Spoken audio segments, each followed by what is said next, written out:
Ahlan wa sahlan, friends. We've got a university professor reacting to some insane October 7th stuff. I'm Tal the Traveling Clout. Let's get right into it. They slaughtered people. I just said killed. They killed. They slaughtered, man. They fucking slaughtered. Knives and guns and the stories. And they posted videos. And they slaughter, man.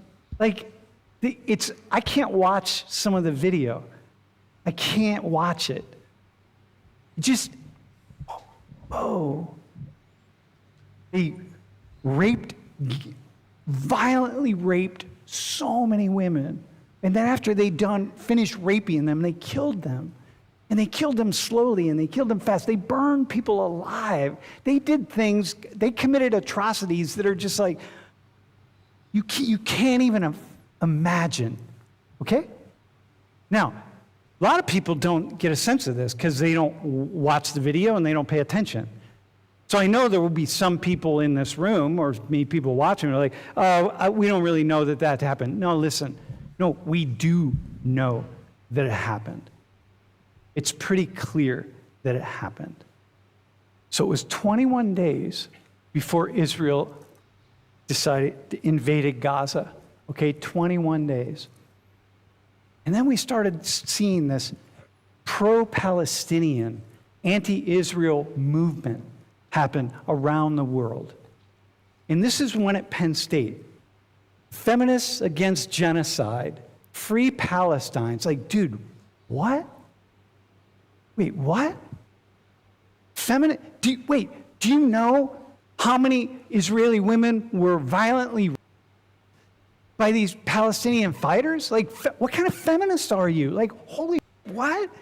So, if I'm Jewish, so I'm thinking like, okay, this is what the world's doing.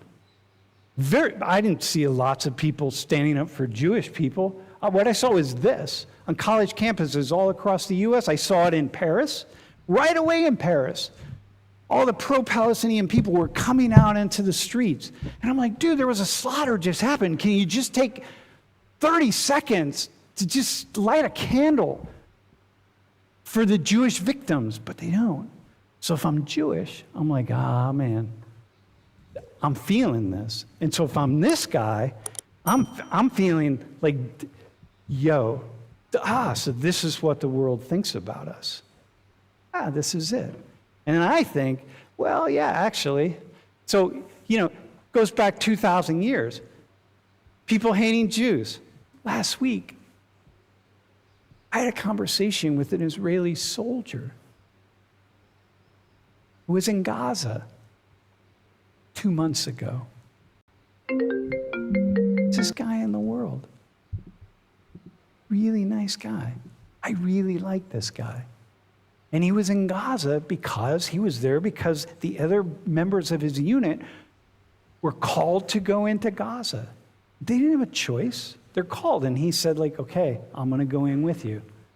Israelis and Jews, I can say Israelis because 25% are Arabs, but Jewish Israelis and Jews around the world. Can you feel the fear that Jews would have? You can't, people, after that slaughter, people can't even take 2 days to mourn. Can you even imagine? Can you imagine 1,300, 1,200, we'll say 1,200, that Mexicans, a band of Mexicans, came over from Mexico and they killed not 1,200, how about 120 Americans? Hell, not even 120, 12 Americans. They slaughtered 12 Americans and they raped American women and killed them and then took Americans hostage back into Mexico. The Americans would be demanding that we drop nuclear bombs on Mexico. 12. Now go to 120. Now go to 1,200. And then the rest of the world turns to the Americans a day later, 2 days later, and say, yeah, no, not the rest of the world. Protests break out on college campuses in Canada and in Spain and in Venezuela and in Colombia and in Korea and China. All the signs supporting Mexico. It's like, can you imagine how you would feel like, yeah, the world's against us? I mean, he summed it up perfectly. I'm assuming he's not Jewish. I mean, no, he said he's not Jewish. He summed it up pretty damn perfectly. I mean, there was definitely this like brief period of time in the first 24 hours where we felt that we got some global sympathy. But all of us, without fail, every single one of us knew what was coming. We all knew. I remember saying it on October 7th and October 8th. We were like, we know that you're going to, when the second we retaliate, you guys are all going to turn on us. And like clockwork, they did. They did. And we're in this position now because of that same day. People forget, I was recently in New York City and I got a chance to ask people about October 7th. Most people I asked didn't even know that it happened. They didn't know anything about October 7th. They knew everything that's been going on in Gaza. They knew the numbers. They knew all the propaganda. They knew about the kafia. And they knew about the Palestinians. But they didn't know October 7th happened. They had no idea that even happened.